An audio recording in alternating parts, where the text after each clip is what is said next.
Hey, everybody. It is Tuesday night. It is the Fantasy and Frames Waiver Wire show. I am your host, Stacey Perez.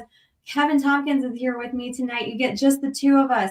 Kevin, are you going to sing the song? I thought we were going to do that.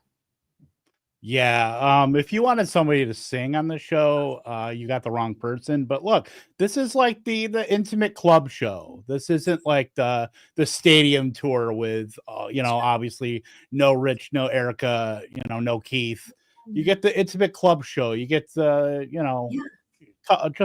just us and our friends just shooting the shit, talk about waivers. It's a beautiful day. Blue skies are everywhere. Across the fantasy. Yeah.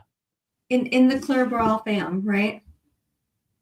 We are. No matter if it is the hellscape that is the other site, or it's the blue skies that everybody is migrating to, not a hint at all. But no, it's look, we're in the double digit weeks. We're going into week 11. It's high time for pushing toward the playoffs, and you're either setting up for some continued success, or you're clawing and trying to get into the playoffs, or you're trying to screw your friends over and not let them get in the playoffs. Whatever your goal is, we're gonna help you out with some waivers this week. Are you team go, like, if your team is tanking, are you in favor of like just being the obnoxious team that just like keeps other people from reaching their playoff hopes? Oh, 100%. I am a petty bitch. So yes. I will 100% like try to sabotage and screw people over. Now, if it's the playoffs, that's we're gonna get the post and the tweet and all everything about if you're out of the playoffs, don't be claiming people on waivers. Somebody's gonna post that up and it's gonna get about 1 million likes and 1 million, engagement and whatnot. But you know what? Screw your friends. If they're in the playoffs and you're not, take some people. I don't care, but I definitely want to be the person that, if I can get a player that you're unable to get and I can beat you and knock you out of the playoffs, that will be as good for me as making the playoffs. Yeah, I'm not like in favor of just giving up like halfway, even if your team sucks. Like, still play and like be present and make the moves, start your lineup, like all that kind of stuff. Like, I can't stand playing with people that just like give up completely and then they stop sending their lineups and you never hear from them again. Like, I don't want to play with those kind of people. So not setting a lineup, like that's just total. That's grounds for out. I don't like it. You're out next year. I'm done with you. Like, no more. Yep. With you on that. No 100%. More. Guys, just a reminder, if you are watching us online on Twitter and you want to get us your questions for tonight, your waiver questions, jump on over to the YouTube link, please. That is how we are going to see those questions live. Also, if you're in the chat, say hello. Want to see those comments, want to see everybody in there having a good time tonight. It is Tuesday. It is, early on in the week, but it's still, we're still here to have fun. We're going to have a good time tonight. Yeah, I heard fantasy is fun. It is starting to become more fun. I mean, many are saying. Guys, we got some news and updates for you before we get started into our specific position groups. Did you see today? I mean, this is no real surprise, right? Dak having season-ending surgery on that leg. Not great. Yeah. Not great for the club. Yeah, not great. You got to downgrade pretty much everybody. CeeDee Lamb I would say he's no longer a must start. You probably got to drop him. Like, I don't know if I could drop him into like wide receiver 3 territory, but he is no longer a must start. If you have like guys with good matchups, depending on who it's like, if it's like, you're not putting Tyler Johnson over the guy, but if you have like a decent option that you reasonably start with confidence versus CeeDee Lamb, I think I would think about it. It would certainly have to be somebody like, I don't know if I'm starting like MVS over the MVS slander, by the way, starts right now. Yeah, I was about to say, what the hell? That was my player that I picked to talk about. Come on now. Look, I have a brand to uphold. This has been going as the two Packer fans here on this stream.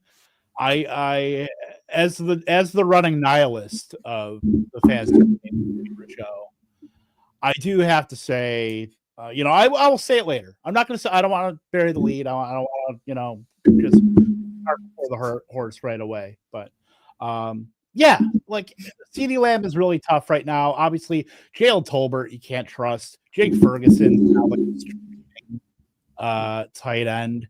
Rico Dowdle is tough, much tougher to start. He's probably the only other guy you can reasonably start other than Lamb. It's just so bad. And then if you add like Trey Lance to it, like people are saying, I'm boots on the ground in Fargo. I have every reason to tout Trey Lance in the world, but we kind of know what he is at this point, and it's not great. It's like, no, you can only squeeze so much blood out of the Cowboy stone right now. Oh man. Yeah, we're actually going to talk a little bit about CeeDee Lamb, guys. I don't know if you guys do or not, but the Vampire League got its third win on the season. So CeeDee Lamb is one of our options for us to take, but we might decide to go another direction. We're going to figure that out tonight? Yeah, I think we are going to tonight. I think so. You snooze, you lose. Keith wants to go to Vegas and all this stuff, and Keith's over at Slot Machine, just going to town over there trying to win some millions. Rich was too embarrassed to show up after his Vikings, couldn't get more than 12 points against Jacksonville. Erica's the only one with a good excuse, and she's sick tonight. So I don't know where the rest of you guys are, but Kevin and I are going to take control of this vampire team. We are. Look, this is a runaway train right now.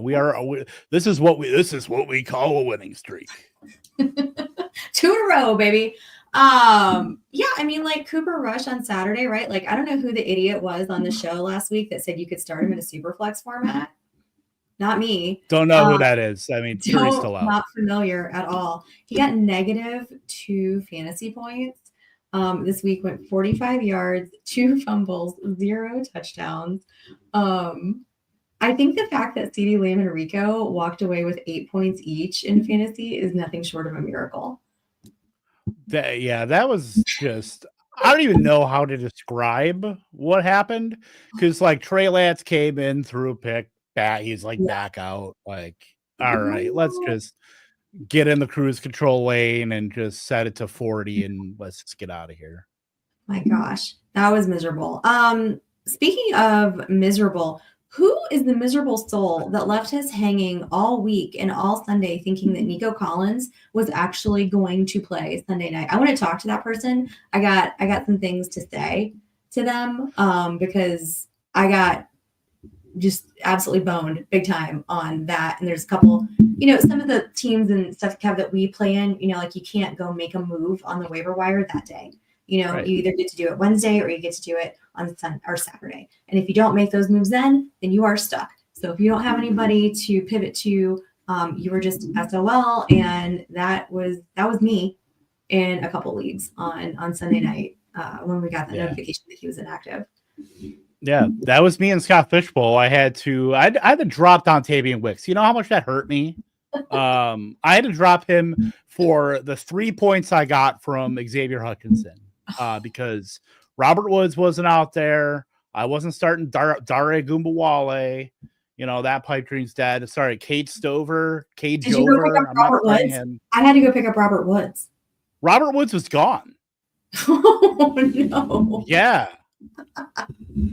Yeah, that's the state of affairs that's going on here. Left him on there. We got Out of Rhythm Fantasy Sports over here. Talk about the Texans blowing out that Sunday night game. What is wrong with CJ Stroud? I don't think they have to throw as much. He's definitely not as productive as he was last year for sure, but they had to throw so much more last year than they do this year. And obviously Joe Mixon has improved that running game, so they don't have to rely on him as much. And then, obviously everybody's been hurt. So, I wouldn't necessarily go as far as to say there's something wrong with CJ Stroud. Is he not playing? That is not as great as it was last year for sure, but I don't know, there's something wrong with that.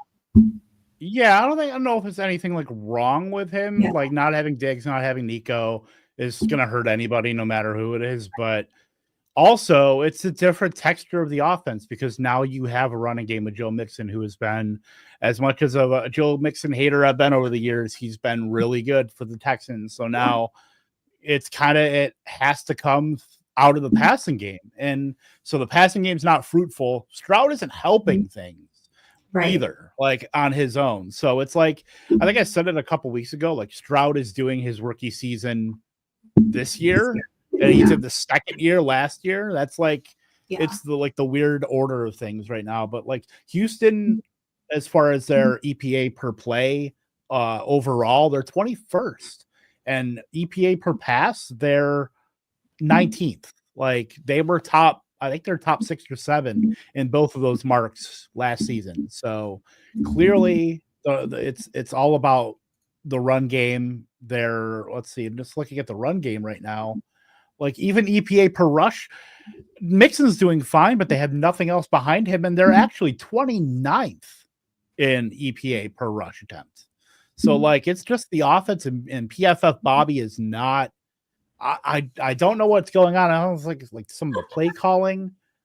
It's befuddling. It's just not. I mean, you can start Stroud, but you don't feel as good about it clearly as you did last year. No, you sure don't. Joe Mixon is second in fantasy scoring this year behind Derrick Henry. Has, let's see, 1, 2, 3, 4 20-point games so far out of the 7. Yeah. 7 that he's played. I'll take that. I will take that. Yeah. Mixon's been a star. Like nobody has had a better run out as far as a guy who has literally no competition behind him for like the entirety of his career than Joe Mixon has had. So like that dude is sun running an entire career. And yeah, Mixon has been like really good. 18.5 fantasy points per game. So let's give it up for the old running backs. We got Derrick Henry, Joe Mixon, Alvin Kamara leading the way here in top fantasy production from the running back position this year. Running backs might be back. Like we've seen is it giving you the heebie-jeebies? No, it actually doesn't. It actually makes me happy. It makes me no. And I'm not saying this like to be, sarcastic. It actually does make me happy to see the running backs being back, because this is an anomaly. First of all, you're not going to see all these wide receivers get hurt and all these older running backs succeed. This isn't like a regular thing. That's why the chaos of the NFL season, each season is different from the next. Each week is different from the next. So you know what? I'm glad that people may overdraft older running backs next year, push down some of the other running backs, push down wide receivers. I mean, zero RB was back anyway, no matter what year it is. It's really going to be back next year. Nice. Okay, we got a question over here. John, I don't know who Jonte is. I'm just gonna be honest with you. I don't know who that is. Ashton Jeanty, the running back from Boise State, who is absolutely obliterating everything in college football right now. It's still Gibbs. I mean, it's all really as we're seeing. Like you look at running backs that where they end up is a big part of where the scheme and the offensive core. Like, look, you're gonna take a running back that maybe is in a crappy, like take a running back on the Raiders right at this point right now versus maybe a team that could use like a stud running back, like just insert a random, like a Minnesota.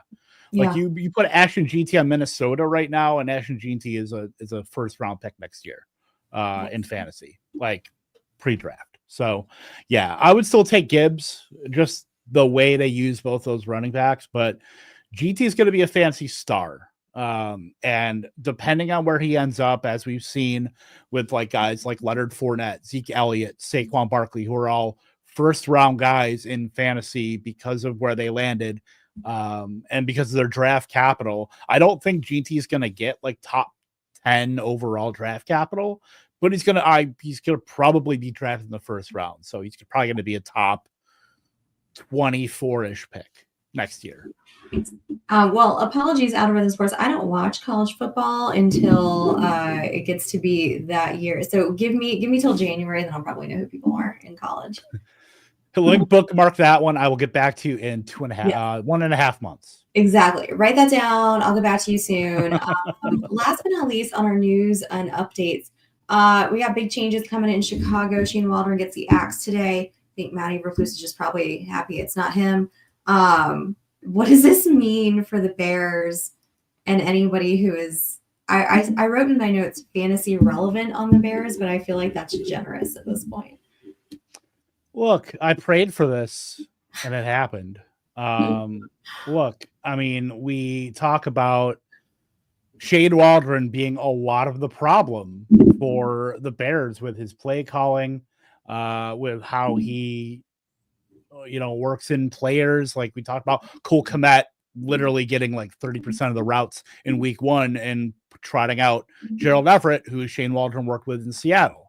And then we're talking about an overall number 1 rookie quarterback who you have to get out on the right foot. You brought in Keenan Allen, you drafted Roma Dunze 9th overall, you have DJ Moore, you're set up for success, and then you are not giving Caleb easy throws. You're not setting up route combinations to match Caleb Williams' level of the playbook, as far as executing that. You're doing him a disservice basically by throwing him out there to the wolves essentially. So it's not great. And I'm glad to see Shane Waldron. We should have seen this coming really with how he treated Seattle's wide receivers last year and that offense, because we saw just the downtick in like everything with DK Metcalf, with JSN's rookie year. JSN went out on a podcast and pretty much trashed Shane Waldron. We should have all seen this coming. And I have certainly learned a lot about, because I was drafting almost a Bear in every draft. Yeah. And now, I have literally nothing to show for it, especially in best ball. I mean, I can't tell you how many 8th round Roma Dunze I have. Absolutely everywhere. So it has definitely been pretty upsetting to see what's going on with that lineup. Algorithm, I gotta tell you, college fantasy is in fact a thing. If you want to talk to Chris Battisteel about that on Monday nights, we got a show called 1 Foot Down that might be right up your alley to check out some college fantasy and get in that. We also have a college fantasy DFS show, so make sure that you are subscribing to Fantasy and Frames so you get notifications when all that stuff comes on, if that is your thing. What's up, Angie? What's up, Wendy? Thanks, ladies, for coming to hang out. Poor Wendy was at that Bears game. And I'm sorry, Wendy. I'm sorry for you that you had to experience that. I hope that you had a good time, though. Thoughts and prayers. I mean, other than the game, yeah. We got a big game against the Bears this week, don't forget. Yeah, and by the way, Thomas Brown is the new offensive coordinator. He was the OC for the Carolina Panthers last year. So that should kind of tell you where we're headed here. But hopefully it's, he's got a little bit better quarterback, I would say, than Bryce Young. Although, give Bryce Young some credit. He's been like halfway decent. I mean, he looks a little bit better than Caleb did. So, well, now the bad man's gone. Yeah. There's still hope for Bryce, I think. To put some Band-Aids on the boo-boos and, we'll see what goes on. It'll be fine. All right, guys, so we're going to move on down to our position groups. So we have got a few teams on bye this week. If you weren't already aware, we got the Bucks, Panthers, Cards, Giants on bye in week 11. That's some pretty fantasy relevant players, right? We got like Kate Otten, Rashad White, Bucky, Baker, Kyler, Trey McBride, Connor, James Conner. We got Chuba, Malik Neighbors, Tyrone Tracy. So real important, week this week to be grinding that waiver wire, because you've got a lot of guys to replace more than likely if you were still hanging into it in your fantasy leagues. Hey to Albert over there. Thanks for coming to hang out over here. Before we get started, well, Angie's got a question for us. So let me tackle Angie's question before we jump into our quarterbacks. But she's got a 14-team league PPR. She is playing Henry and Irving at running back. Hill and Herbert are on her bench. She's planning to put in a claim for Keaton Mitchell and drop Hill. Would you drop Herbert for Estime? Roshan is also available. We are going to talk about Estimate for sure. Angie, is this the Queen's Classic that you're asking about? I hope we're not playing each other this week. I mean, a little inside baseball here, into your league, but the Khalil Herbert thing is tough because like the first play he got just straight fumbled.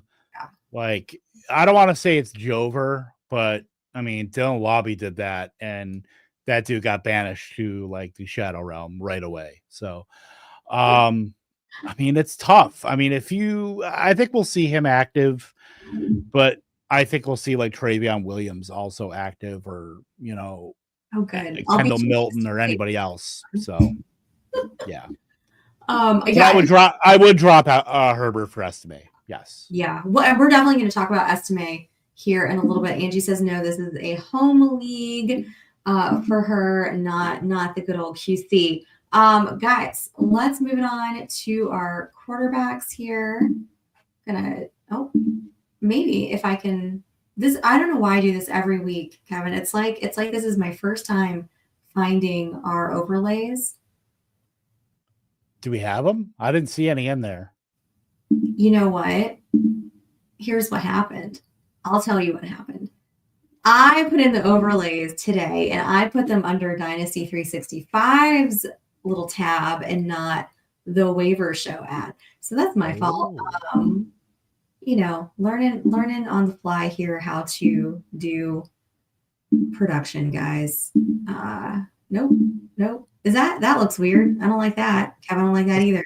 Let's just do that. That's fine. Okay, guys. So we're going to tell you about Russell Wilson, who is rostered in 27.9% of leagues. We're also going to talk about Will Levis, rostered in 11% of leagues. Kev, why don't you go ahead and take it with Russell Wilson, and then I'll bring us home with Will Levis. Yeah, with Russ, like, don't look now, but Russell Wilson has actually been, dare I say, acceptable. I don't even think that's a good enough word. Very competent, I will say. Russell Wilson has been 2 top 10 fantasy performances in the last couple games. There's 3 touchdown passes last week, and now he gets the Ravens coming up. The Ravens have one of the worst pass defenses in football. Joe Burrow put up 420 and 4 touchdowns. Jameis Winston put up 334 yards and 3 touchdowns. Baker Mayfield put up 370 and 3 touchdowns. This is all within the last month, by the way. So we know this is a completely exploitable defense for Russell Wilson and the Steelers, who now look, we know Russell Wilson's deep ball is like what has made him Russell Wilson. And he has George Pickens and now Mike Williams, 2 of the best YOLO wide receivers you can find as far as getting balls up to receivers and contested catches. So absolutely with that, I know that it seems gross. We have to put our priors aside here and not think about Russell Wilson as a complete end of the road afterthought. We're trying to win fantasy matchups here, and if you have Kyler or Baker or Dak Prescott and are looking for a quarterback, Russell Wilson's a pretty good stopgap this week. I'm amazed that he's actually 30% rostered. I thought it would have been at least half that, but go get him if he's available in your league and you need a quarterback, because you're not going to get a better matchup, and they've been pretty competent. So definitely in on Russell Wilson as far as at least this week. And I don't want to say he's going to become an every week starter, but the way he's going, if he's keeps the rapport going with George Pickens, with the new Steeler Mike Williams, obviously Pat Freiermuth, all those gadgety guys of Calvin Austin and Van Jefferson, et cetera, it's not a bad offense anymore to really target. And I'll take my shot with Russell Wilson.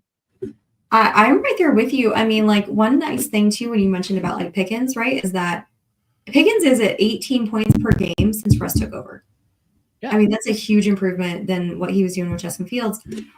So, I mean, in addition to Russell having fantasy relevance, he's also helping out the other guys, on the Steelers. And, not for nothing, right now in his, I mean, obviously we have a smaller, section to work with over here for Russ, but He is averaging more points per game than Brock Purdy, Kyler Murray, Jordan Love, Geno Smith, Bo Nix, Sam Darnold, Patrick Mahomes, Jared Goff, Kirk Cousins, Justin Herbert. I could keep going. But, so far he's doing pretty well. Yeah, George Pickens, by the way. Wide receiver 17. Like, it's not like the greatest. He's not like wide receiver 2 or 3 or anything. But from where we were looking at the Steelers passing game, 4 or 5 weeks ago, like, this is just a stark improvement. Yeah, big time. Right now, so Algorithm's got a question for us here. Are we holding on to Gardner or is he a drop? He's got Vix Bynum and Winfield for the Bucks. Are we talking about Gardner Minshew? Okay, because he mentioned Winfield, so I thought it was IDP. Well, that's what. So clarify for that for us, because I see Gardner. I think he means Sauce Gardner. Sauce Gardner. Okay. Yeah, I am not an IDP maven by any means. I will put myself out as I do not pretend to be. I read what's in front of me. But yes. So hopefully, well, if Jorge, if you're out there listening, if you have a second and want to jump in the chat and help us out with that question, that'd be awesome. Otherwise, Algorithm, I'm going to direct you over to our website at fantasyandframes.com because Gary Davenport has got a great IDP waiver article up there for you this week. Also, Kevin's article is there as well, so you get some more information on waivers and everything else there that we have on the website. Absolutely. So take a look at that. All right, guys. So listen, I'm going to talk about Will Levis. It's gross out there. It's dark times. I was reminded of Moira Rose from Schitt's Creek when she was like, "It's dark times, John, but not that dark." So hold it in. Hold the cheese. You're just gonna fold in the cheese. All right. So just humor me for a second, okay? Look, he had his best fantasy day last week, right? 19.1 fantasy points against a really good Chargers defense. Okay, he had 175 yards, 2 touchdowns. He got you some points on the ground too. He had 41 yards rushing. So his completion percentage has gone up steadily throughout the season. It was by far his best this week. His second highest completion percentage on the week behind Kyler Murray. They are playing the Vikings this week. It is a lower over-under. Right now it's at 39.5. Maybe that changes as the week gets a little bit closer to Sunday. Minnesota's favored to win that, so you're going to hope that they're going to be playing from behind and having to throw. But if you really kind of look at the QB landscape right now, we mentioned the guys that are on bye, right? But also let's talk about Caleb Williams is not playing well. Jared Goff is not throwing a ton this year. Trevor Lawrence is hurt. Aaron Rodgers looks terrible. Joe Flacco, 3 interceptions at least. Derek Carr is not consistent. Now Dak is out for the year. So you may find yourself in a deeper league, and you may not have a ton of other options. So it's not, look, I get it. It's not a sexy pick. Nobody's going to force you to watch it, okay? But, if you find yourself in a little bit of a pinch, it's out there and it could work. So just give it a thought. Give it just give him a chance. Just give him a chance. Give our boy a chance. It feels like the meme of like the guy that's holding the woman's eyes open. Like you're being forced to look, there's good people on both sides. Yeah. I will say that on the Will Levis. Is it your first person you want? Absolutely not. Is he your priority? No way. But you might play in a deeper league where Russ is definitely not available. Or some of these other guys that are out there, every week are not there. There's a couple of leagues that I was looking at last week where I'm going to be in a real bind because of some injuries. And I had to put in a bid on Will Levis. Okay. Like that's just where it was. So just to kind of, if you find yourself in that position, just trying to help you feel a little bit better about, throwing a couple dollars on it. Okay. Yeah, your choice might be Cooper Rush or Will Levis. I mean, in that case, the choice is clear. Oh my gosh. Absolutely. Absolutely. Hey, over here, Ishmael, thank you for hanging out with us over here. Ishmael's got a quick question. He wants to know, he's thinking about starting Herbert over Mahomes this week. And what are our thoughts on that? All right. So the Chiefs have the Broncos, I believe. Buffalo, right? Or Buffalo. I'm sorry, that was last week. Yeah, and then Herbert's got the Bengals. Mm-hmm. I'd probably be Herbert, honestly, knowing how fast the Bengals do play, knowing that they pass the ball quite a bit, pass rate over expected, always in the top like 2 or 3 every week. I think I'm definitely Herbert here, just based on play volume and her. The Chargers have been passing the ball a lot better since they came off of their bye. I don't know what has gotten into Greg Roman, but he finally knows that he has a guy named Justin Herbert to throw the ball to with like decent weapons. So, look, hey, DJ Chark got 1 route last week. Yeah, so like I wanted to find a way to kind of sprinkle that in somewhere. Look, like he ran 1 route and then that was it. Just 1. No target, just he was out on the field, he made an appearance. But yeah, like the weapons there aren't terrible. They're not great. They're not terrible either. But Justin Herbert's making it work because Justin Herbert's awesome. So he is. He absolutely is. I mean, Patrick Mahomes is getting you 15.8 points per average per week. He's had some good weeks here and there. He's only had 1 week where he scored over 20 fantasy points for you. That was going to be against Tampa. So I suspect this is going to be a pretty competitive game against Buffalo. Probably their only chance to finally get defeated.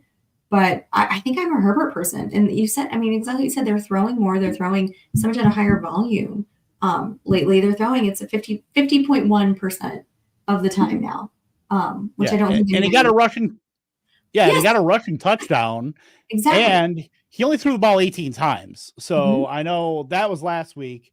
They've been throwing it the previous 4 games before the bye. They've been throwing a lot more. But the fact that he was still a top 10 quarterback when he throws the ball 18 times equals efficiency. And if he's going to be adding stuff on the ground, even better. Well, and Tennessee is a good defense too. Let's not forget that. They're a good defense. So the fact that he threw it a little bit lower, that doesn't scare me away from, that he's going to maybe just kind of revert back to having a little bit more volume next week. Yep. And especially against Cincinnati, who is exploitable. So absolutely, Herbert should be around the top 5. He's probably more of a top 10 guy, but below the elite options, I think Herbert's right there below those guys. Yeah. All right, guys. So we are going to go over to running backs real quick. We've got 2 for you. We've got Trey Benson, 24.4%. We have got Gus Edwards at 19%. Audric Estime did not make the graphic for us, but we're going to talk about him too. He is rostered on 7% of leagues as well. Trey Benson, now they do have a bye this week, but I think this is more of a rest of season kind of ad. Yeah, Trey Benson has been just kind of working in with James Conner. Let's make no mistake about it. James Conner is still the guy, will still continue to be the guy. But 18 carries in his last 2 games. So I think we were starting to see where Brian Robinson is a guy also that doesn't run a full amount of snaps, but still gets all the carries. When he's out there, what he's doing.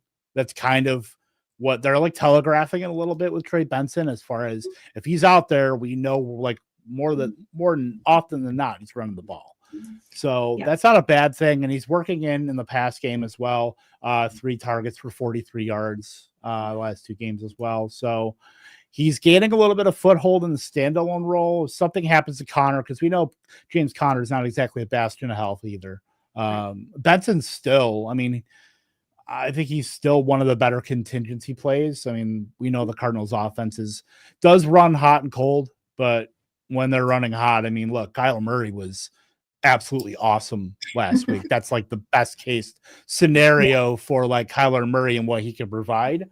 But yeah, so I do certainly like the fact that when Trey Benson's almost at 5.3 yards per carry in the last 2 weeks too. So we're at the point now where for our fantasy teams, we're looking at guys that could have late season value, guys you want to stash for things like this. If James Conner gets hurt in week 14, playoffs are coming in week 15. So if you've got that guy in your bench, he's potentially a league winner. That's why you're stashing guys like that, like Blake Corum, like Ray Davis, like Marshawn Lloyd, Guys like that can be league winners down the road. It's not just somebody I need to have right now. I mean, it's all team dependent too, because if you're scratching and clawing to get in the playoffs, you may not have room for a guy like Trey Benson if you're trying to prioritize getting points now. But if you're in a good spot with your roster and you have guys that you know you're not starting, don't just toss away guys like Jacoby Myers or anything like that, but guys within reason. If you want like bench running backs, Trey Benson's one of the better ones. Yeah, absolutely. Angie's got a quick question for us over here. Is Kamani Vidal droppable even in deep leagues? And this one is for the Queens Classic League over here. It's a 14-teamer.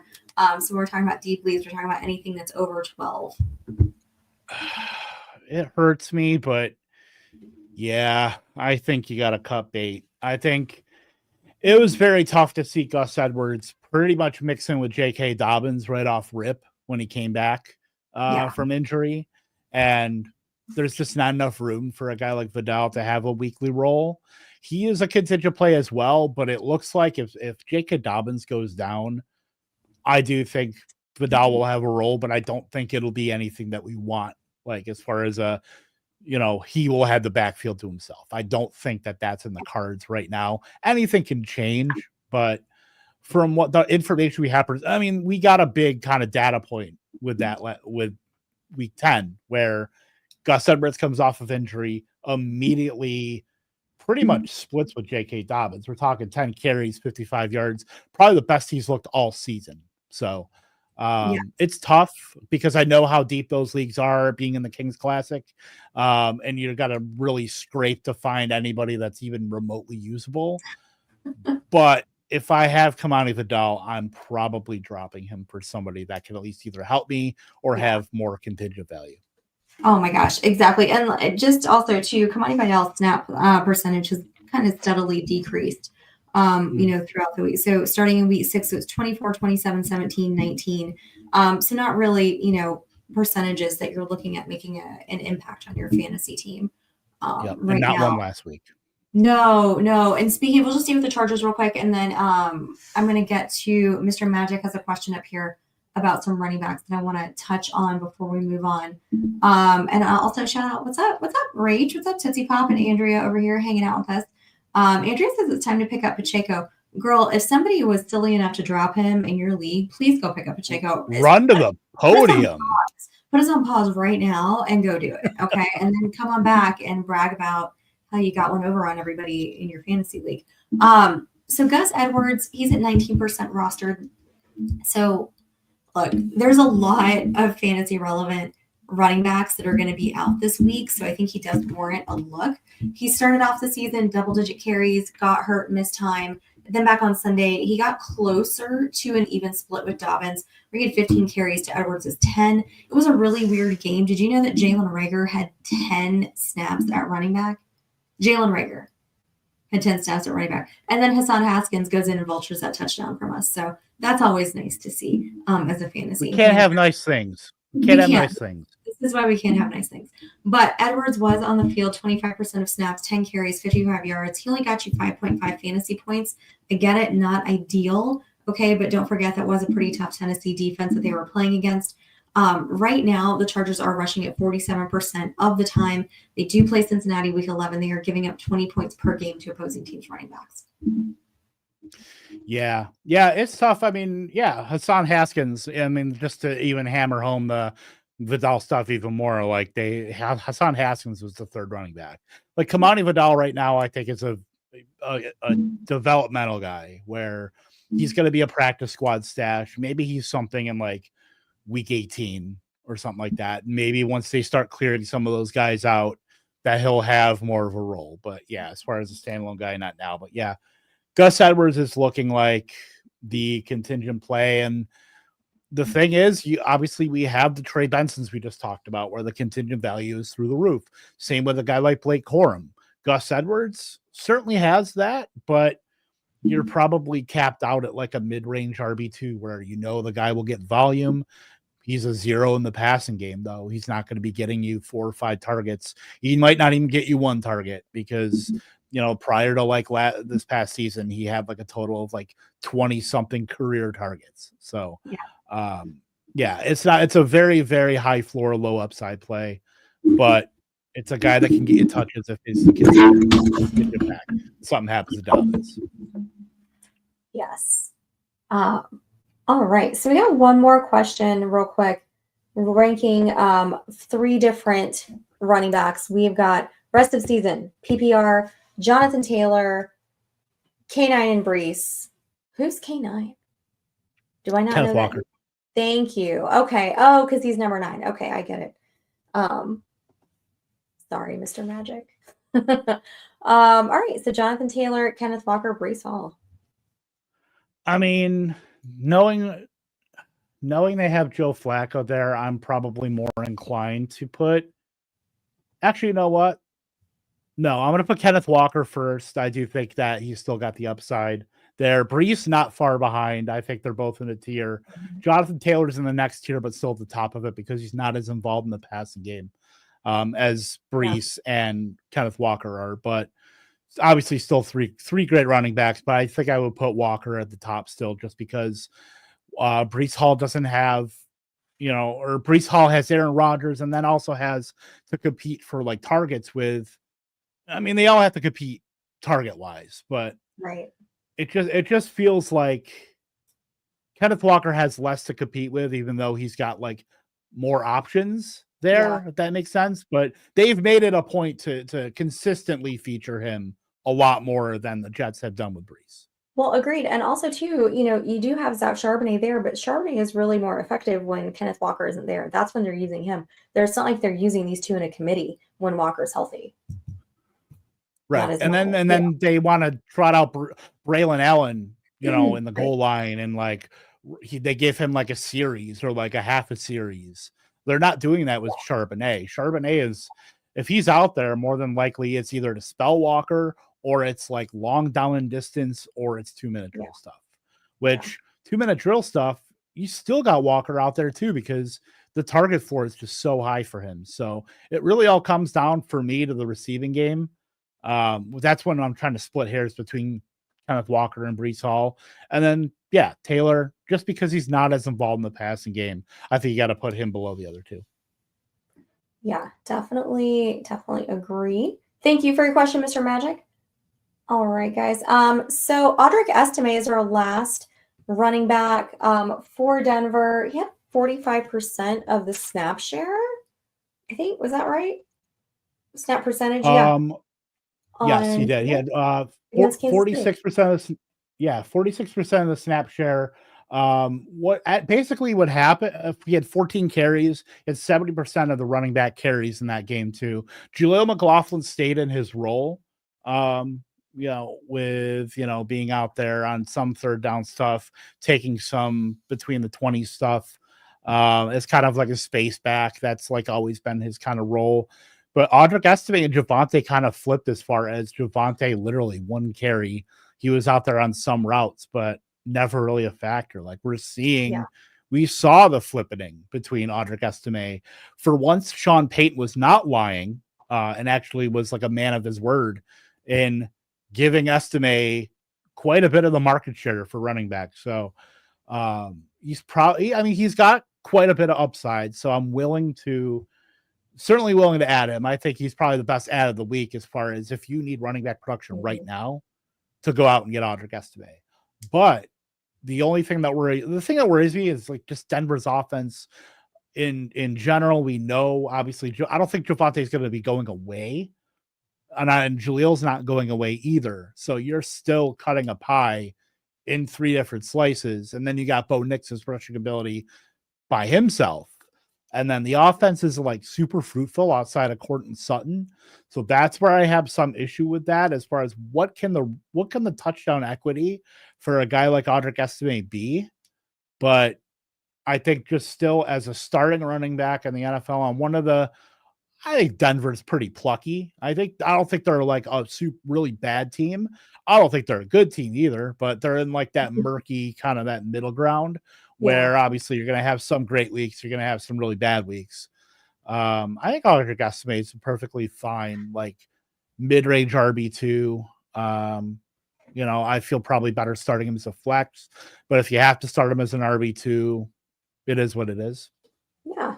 Atlanta Falcons is who the Broncos play this week. They are giving up 18.2 fantasy points to opposing teams' running backs. Yeah, that's a good matchup for everybody, really, especially Bo Nix. So I do like that for SMA. That game could be a sneaky shootout. I do definitely like Sutton in that game because AJ Terrell hasn't been AJ Terrell. None of the a lot of these top flight corners we talk about it's been like Patrick Surtain and like Jalen Johnson. We haven't talked about the AJ Terrells and the Jair Alexanders and Sauce Gardners as being like, we know they're talented, but they just have not backed it up. And AJ Terrell is one of them. So that's why I do like the one thing that's worked on the Denver passing game is Cortland Sutton. So I do like that. And then if they're able to move the ball, Audric Esteve's a big boost to the touchdown equity. Definitely. All right, guys, moving on over to wide receivers. We have a couple over here for you. We actually have three. Rashad Bateman didn't make it on our graphic, but we are definitely going to talk about him. So we've got MVS, 2%. Woohoo. AD Mitchell, 16.1%. And Rashad Bateman, surprisingly, is still out there. He's only rostered in 32% of leagues. So, if he's out there, you definitely want to be looking for him. Let's go ahead and start. Why don't we let's kick it off with Bateman, since he's the highest rostered of this crew. Yeah, I was very surprised when I was going through like rostership percentage that Rashad Bateman was only, in the 30s. You're talking about the Ravens offense. It's been one of the most fruitful. And you know what? It could have something to do with Deontay Johnson, but the way that how slow it's been going for Deontay Johnson to even get to crack the rotation. I mean, we saw Tylan Wallace go off. I mean, and then catching strays from Mike Tomlin today. Did you see that? That was bad. We focus on our attention on, more active players or whatever the quote was. Yeah. But yeah, that was very telling, certainly. But yeah, Rashad Bateman, I think, is somebody you need. I don't know if he's somebody you have to start every week, because I don't think you do. I think he's a good, if you have a wide receiver, get hurt or something like that, and you need a guy from your bench, I think Rashad Bateman is definitely a good enough option to you're hoping he goes basically what he did last week, 6 for 54 to touchdown. We know he's plenty involved in that offense. And when Deontay Johnson got traded over there, I mean, all signs were kind of pointing that, hey, Rashad Bateman's work is going to get siphoned off to Deontay Johnson. That just has not been the case. If anything, his work has actually stayed steady and increased last week as far as his time on the field. Went from 61% of snaps in week 9 to 78% last week. So I'm a little, perplexed by why people are not rostering Rashad Bateman, but I think he certainly needs to be rostering a lot more than 30% of leagues. So I would go get him. We know this offense is probably the best passing offense in the league right now with Lamar, Zay Flowers, Rashad Bateman, and Mark Andrews. Apparently Tylan Wallace is now a thing. Who knows? Maybe he goes back to the special team stuff. But Bateman's certainly a guy that's on the field almost all the time and needs to be rostered. All right. So second guy up here, we've got AD Mitchell from Indianapolis, rostered in 16.1% of leagues. How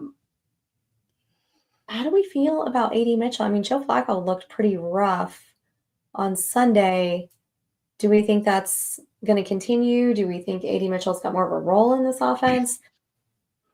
Well, the thing with AD Mitchell is that people were complaining about, I think it was either Shane Steichen or Jim Bob Cooter, one of them, were like, well, we're trying to get AD Mitchell. We're wondering why the production hasn't come. Well, when you throw him out there on, let me look, after the first 2 weeks before Josh Downs got healthy, 9%, 27, 24, 27, 20, 25, and 13% of routes in the last 8 weeks. You don't put him on the field. How else, you kind of have to be on the field to score, score for your team or produce. Yeah. So last week with Michael Pittman out, 95% of routes, 6 for 71. had probably his best game of the season, and we've seen the Colts try to use him creatively. On he had that week 4, I think it was, against the Steelers, where he had a few targets, didn't catch anything, but he had a pass attempt, he had a rush attempt. Like, they're trying to get the ball in his hands. I don't know if that's just an offensive thing, but I think a lot has to do also with Alec Pierce being moderately competent.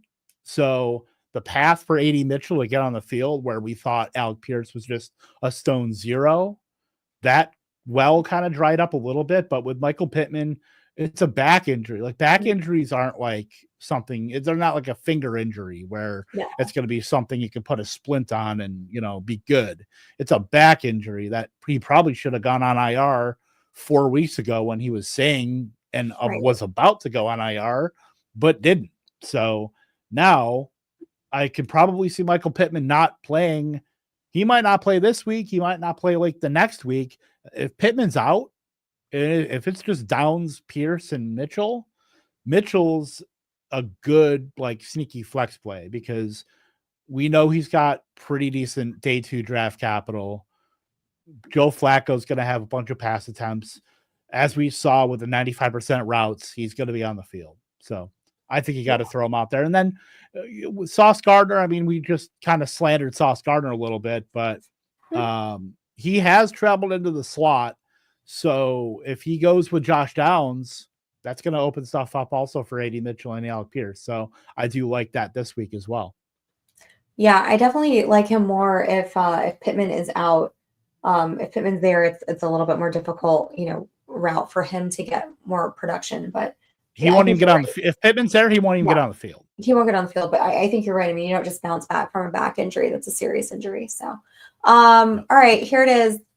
I don't want to hear it. I don't want to hear any more slander of my alum connection. Marquez Valdez-Scantling from, do you know what school he went to, Kev? He went to South Florida. That's right. I went to University. He went to Chipotle there once. South Florida. Go Bulls. That's where I went to school. That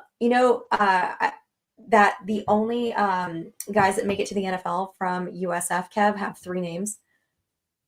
Do you know who the other one is? I can see them in the uniforms right now. He doesn't play anymore, but he played defense. Pierre-Paul? Yeah, Jason Pierre-Paul. Yeah. That's right, baby. Woo! All right, guys. Rostered in 2% of leagues. This is the deep league ad. This is for my deep league babies out there. He had 3 targets, 109 yards, 2 touchdowns, 25.9 points on the day. This is his only notable game this year. So why am I telling you to go get him? Here, we're going to play a game. Kev, don't look at the show sheet. Take the show sheet away. All right. And this is for the chat also, okay? If you guys can name me all 3 healthy players, receivers in the New Orleans wide receiver room, we will send you some Fantasy and Frame swag if you can name who it is. So I want to see if the chat gets it before. Obviously, MVS is one of them. There's 2 others. 2 others for our Spanish-speaking listeners out there. Dos others. Guys, look, we know. I'm gonna tell you who they are at the end when we get done talking about the receivers. But I want to see if anybody can get it. This is the honor system too. Don't cheat. No Googling. Okay. I already know who they are anyway. I've did you really know who they? Because I knew who one was. I didn't know who the other one was. I didn't. I think I tweeted out that I literally never heard of the other one, but one of them I had heard of. Yeah. So look, we know what MVS is. We know what to expect from him. He is your big play guy. He is your boomer bust guy. Somebody's got to catch the ball. They're in New Orleans, right? He can do that. He showed he can do that. They do play Cleveland. Cleveland, they're going to hold your running backs. They're going to hold your tight ends to really low fantasy productions. But you know where they are really vulnerable? Kevin, do you know where they're really vulnerable? It's against the wide receiver core because they give up the second most fantasy points to opposing teams' wide receivers. Okay. Andrea, I love that you are playing along with us. Thank you very much. Bud is on the IR, babe. So he is not one of the healthy ones. I don't know if anybody's going to get it, so I'm just going to tell you guys right now. It's Mason Tipton is the other one besides MVS. The other one is no, Cedric Wilson also hurt. Yep. More. Nope, not more. That is in Carolina. Angie, I love Angie is working through this as she's typing. Yeah, not Cedric Wilson. He is banged up. We've got one more. It's one of the Jackson 5, apparently, Jermaine Jackson. I thought I was like crazy when I read that. Oh, that wasn't even who I was talking about. There's like two more that I looked on the depth chart today and I only saw these 2 names. Who else do you have on there?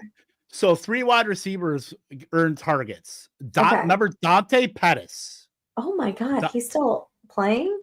Dante Pettis had a catch for 8 yards last week. Kevin Austin. So just to give you some background here, I'm going to go through all the Saints wide receivers. Not up to date? What's going on here? So on my spreadsheet that I've got, so this is from week 1.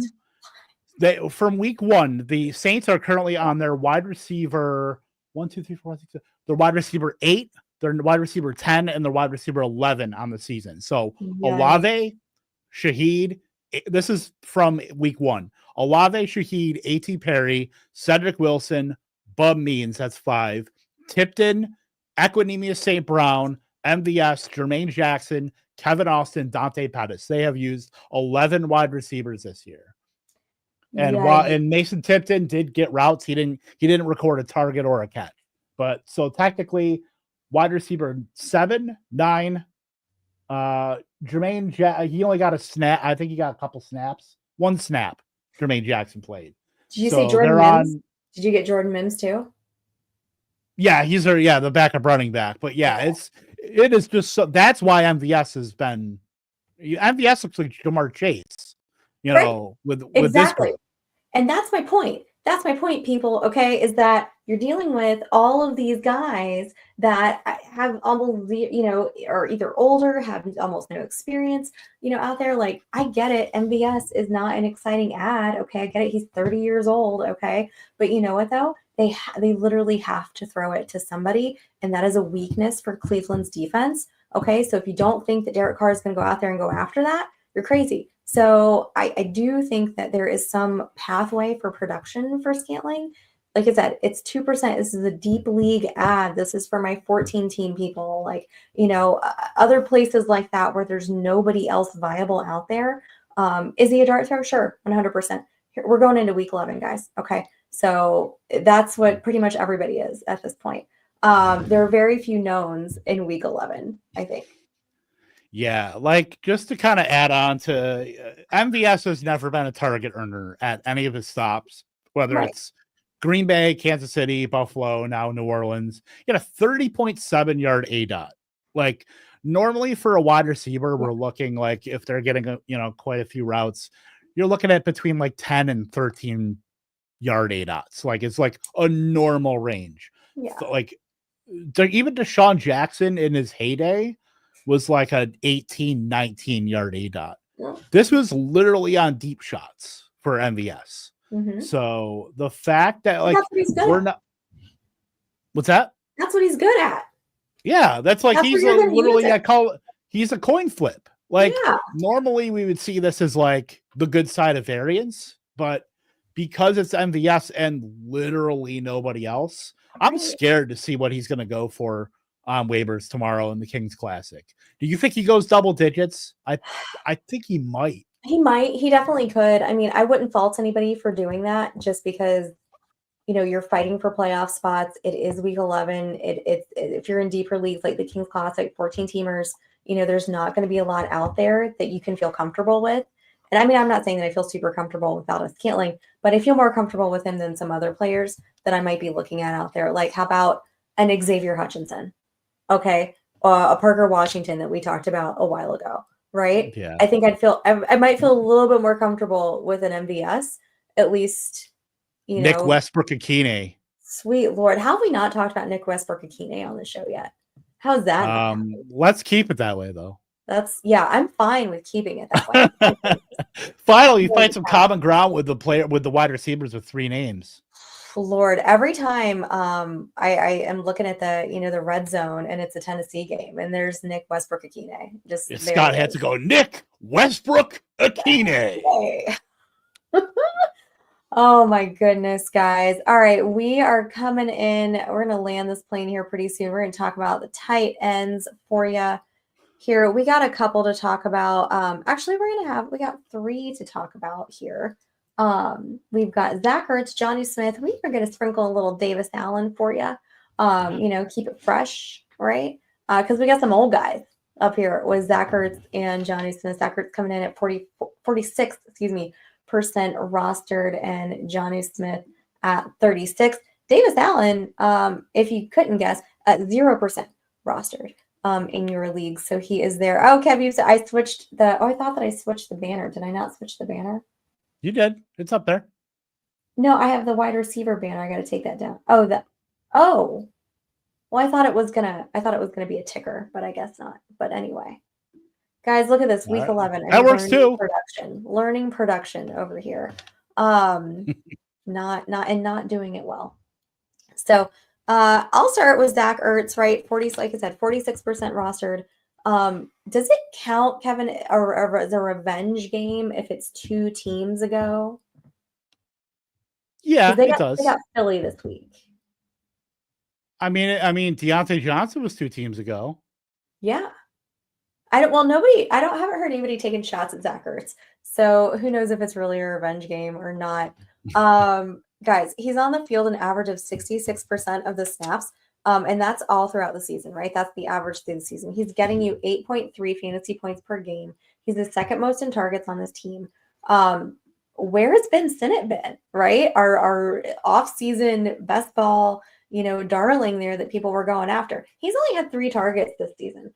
So, I don't think we're too worried about Ben Sinnott coming in, taking those snaps away from Zach Ertz. He has played in all 10 games, so his health has not been an issue this year. And I don't think that you can really discount that connection that he obviously has with Cliff Kingsbury. Yeah, Zach Ertz, like I reported about Ben Sinnott, possibly starting the takeover. And then, of course, as I say that, he runs his lowest routes of the season with 5%, literally 2 pass routes. So I don't want to say Ben Sinnott's dead, but I think it's time that, I think Zach Ertz just might keep his job the full season here as long as the Commanders are winning. So totally fine, totally cromulent tight end. I mean, we know tight end's gross. We want the guys that are getting targets. And look, Zach Ertz is on pace for like 95 targets. So I don't think that's something you shake a stick at. No, I don't think so either. We've got Johnny Smith over here, 36% coming in. I think he's had a lot more of a role than we thought that he would be now that Tua's back. Yeah, Johnny Smith has been worked in a lot more, definitely running more pass routes as far as he doesn't have to split with guys like Julian Hill and Durham Smythe when they're on the field. Like he's still like taking a look here, like 83% of routes. He's been totally fine. So I think with his increase, we've seen Tyreek Hill. We know he's a bit banged up. Jalen Waddle's had his moments on the milk carton as well. So I do think Johnny Smith is perfectly fine as well. Kind of in the same boat with Zach Ertz. We know the offenses aren't super, super dynamic. At least Miami's isn't as dynamic as it has been. But I think they're both still solid stopgap tight ends. If you really need production right now, obviously with Kate Otten on a bye and Trey McBride on a bye, you're really hurting for tight ends. So going out to get one of these guys who is like a nice Band-Aid for your roster, I totally think that's fine. Yeah. So Davis Allen was your pick. You wrote about Davis Allen this week, right? Yeah, Davis Allen. I believe he ran, I think it was 88% of routes. Let me pull that up right now. But yeah, as far as what he's done, he's pretty much put Cody Parkinson in the proverbial wood chipper. As far as Colby Parkinson, it was pretty much a tight end 3 for the LA Rams last night. So I am totally fine with, Colby Parkinson should be the furthest thing out of your mind. And I'm pulling it up right now. 88% of routes, 5 for 34. It's not going to be a super like high upside tight end that you're grabbing, but you know he's going to be out there running routes. That's what the Rams do. The guys that are out there are going to be running routes. Usually, Hunter Long is good for blocking. Colby Parkinson might be out there to spell Davis Allen, but the way it's going since Davis Allen has been off of IR, he is the tight end one. So you can go out, and he's probably had the same kind of value as like Parkinson was. It's basically based on the value of the offense more than like the player itself. Where I think Davis Allen's like a fine tight end. You don't have to be like a super good tight end to succeed there. I mean, Tyler Higbee's been making a living on that for the last half decade, but I think, 88% of routes, 6 targets. Go out and put a claim on him if you need like a tight end. He's like a pretty high floor, low ceiling type of guy. Yeah, and the Patriots are a little susceptible to opposing teams' tight ends as far as fantasy production. They are giving up 8.6 fantasy points per game to opposing teams' tight ends. Yeah, not bad. I think he's probably more in like the streamer range than rather just picking up a guy that's like an outright start. But he just adds one to the pile of tight ends that, with a few of them out, that maybe get they float a little bit more to the top. Exactly. And so as I was looking those numbers up, I looked up the Rams also, which is the Rams play the Patriots. So if you have Hunter Henry, you definitely want to make sure you're starting him because the Rams are giving up the 8th most points to fantasy tight ends this year. Ishmael had a question for us. Ishmael, my bad. I didn't see your question. I'm so sorry. Here you go. He wants to know, do we drop Jameson Williams for estimate or Bigsby? What would we pick up from waivers, JSN or Dunze? How about the Texans defense over the Bills? Ismail, are you saying that JSN or Dunze is available on your waivers? Because if you are, sir, go immediately and get JSN first and then Odunze. I would. Yeah, even Ryan Grubb was even saying that he needs to get JSN more involved in the offense. So, like, JSN's already been like, I don't want to say a stud because he's been hot and cold as well, but I think, exactly. He needs to be like a, I'd probably say he's top 30 wide receivers, definitely over a Dunze. I will say that, and then Texans over Bills. You said the Bills play the Chiefs. Who are the Texans? Texans play the Cowboys on Monday night. So I put in Texans on the Texans defense. I would advise all of you do that as well. Philly defense, I think, had a pretty good day this week against the Cowboys, only allowing like 6 points total. Let's take a look. I want to see exactly because I want to say it was like 19 points or something crazy. I would also drop. I'm assuming that's Javonte Williams. Oh, I said Jameson Williams. I'm not sure which J Williams that you are necessarily. Yeah, there's a few. I think either way. I'm still dropping either of those, either Jameson or Javonte for estimate.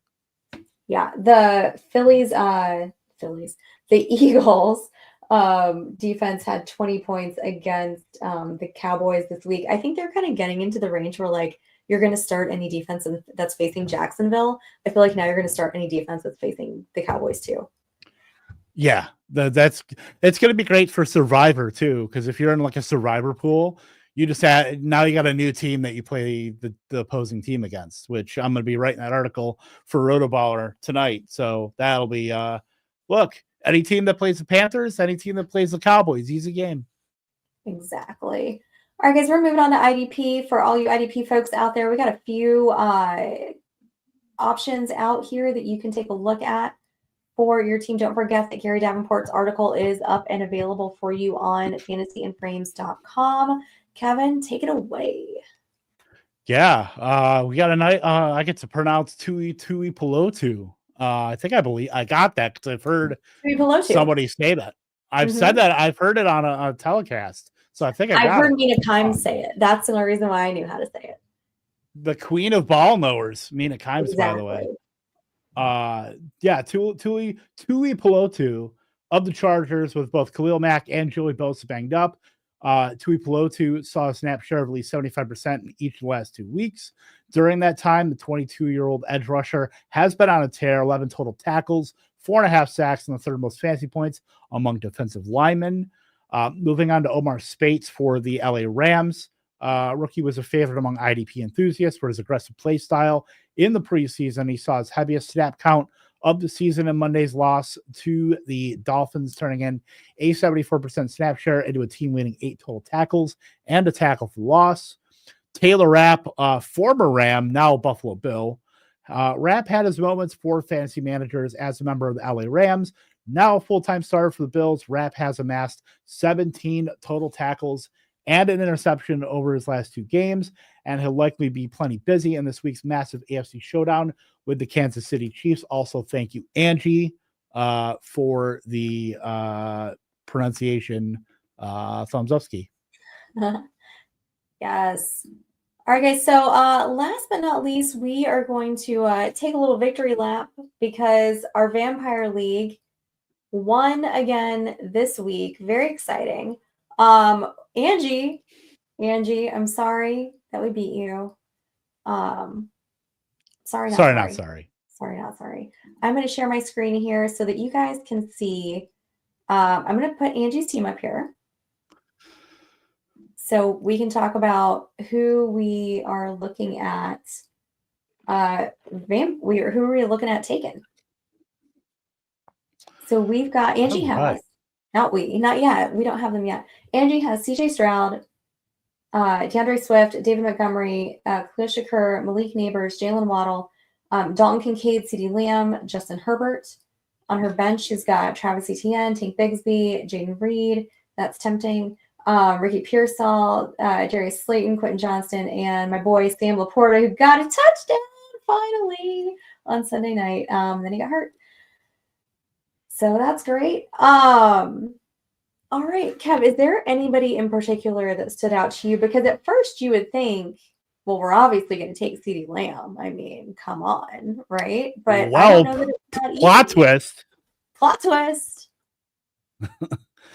As far as guys that stuck out, you might be surprised to hear me utter this name, David Montgomery.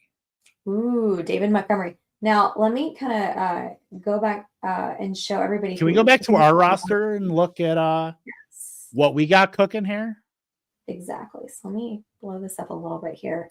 So here's who we have on our squad. We've got Jalen. And guys, don't forget, this is a super flex tight end premium. We've got Jalen Hurts, who we snatched last week. We've got Austin Eckler, Derrick Henry, who was our first snatch. Darnell Mooney, Josh Downs, Wan'Dale Robinson, Cade Otton, Hunter Henry, Sam Darnold. On our bench, we've got Taysom Hill, Bucky Irving, J.K. Dobbins, Lockett, Wicks, Njoku, and Jonnu Smith. Yeah, we do. So we do need a wide receiver, and that's where kind of Jaden Reed stuck out to me a little bit. Yeah. But I'm just a little bit worried because we know, as Packer fans, we know how tough it can be for all those receivers to be consistent week to week. Jaden Reed seemingly is like the deep threat one week and the Wan'Dale Robinson the next week. Go for Slayton. No chance. I love you, Angie, but don't think we'll be doing that. But thank you for playing. Oh, Andrea coming in with a suggestion for Malik Neighbors. Neighbors worries me because there's a chance we may have seen the last snap of Daniel Jones as a Giants quarterback. We might be seeing YOLO Drew Lock in a quarterback. I mean, that's just or Tommy Collins. Isn't he like on the practice squad or something? Or Mr. Taliano there. But yeah. So Daniel Jones has the same injury guarantee as Russell Wilson had last year with the Denver Broncos. Yes. So that's one thing where the Giants certainly don't want to pay that out. If for any reason they have to go away from Daniel Jones, that's what it is. And the Giants aren't like a super great team. So no, are they not? Multiple precincts are reporting they are not. They are 2-8.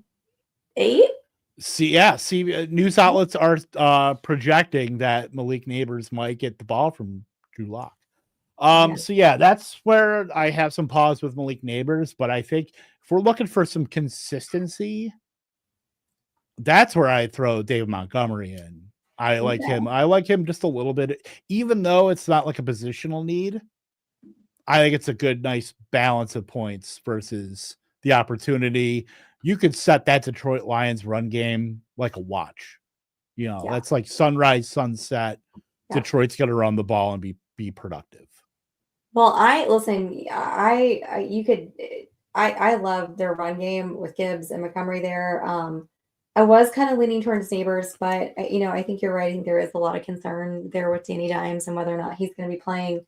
So and Neighbors has been hurt this year, and I think if he gets hit one more time, do they kind of bench him for the rest of the season? Like, do you really want to throw your first round draft pick out there to keep getting destroyed if they're not going to be competitive? Right. And he's on bye this week too. Also. Yeah. So he wouldn't be helping us anyway. Right. And Montgomery his bye's gone. He'll be there for the, as long health willing, will be playing in all the games going forward. So I think Monty to me seems like the play. Yeah, Monty seems like a good one. And, Kev, here's what's going to happen is that we're here. We get to make this decision. So we're going to take the reins and we're going to run with it. Angie, you'll be hearing from me shortly. Some are saying worst to first. The chat's going crazy right now saying we're all set. I mean, they're not outwardly saying it, but I know they're thinking it. It's in their hearts. It's absolutely in their hearts. We still are last in this league, but I'm telling you guys, we might be making a comeback. So you're telling me there's a chance? There's absolutely a chance. Always a chance. Look, we get Derrick Henry, we get Jalen Hurts, we get David Montgomery. I mean, I think you add that to the variable wagon of a team that we have right now. I think, look, we're making moves. We're dangerous. Exactly. Unlike Russell Wilson, Russell Wilson. We are Mr. Unlimited this week, guys. Thank you guys so much, everybody who hung out in the chat. That is going to do it for the Fantasy and Things Waiver show tonight. If you liked what you saw, had a good time, make sure that you hit that like, hit that subscribe.